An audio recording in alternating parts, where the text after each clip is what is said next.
Hello everyone. In today's video, I will show you how to set up Verizon 5G home internet step by step in 2026. For that, first of all, take the Verizon 5G home internet gateway out of the box and find a good place to put it. For the best signals, you can place the device either near the window, in an open area, or away from the thick walls or the large metal objects.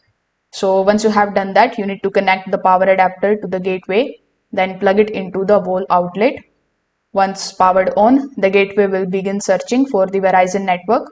You will see the indicator lights blinking during the startup.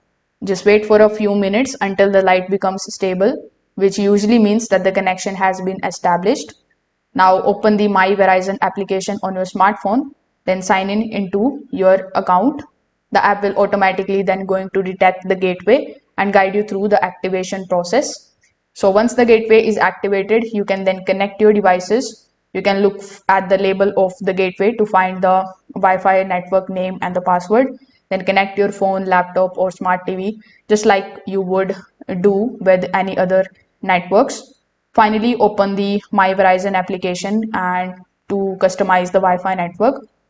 You can make changes into the Wi-Fi name and the password, check the internet speed, see the connected devices, and manage guest networks or the parental controls. If this video helped you out, make sure that you like this video and subscribe to the channel. Thanks for watching.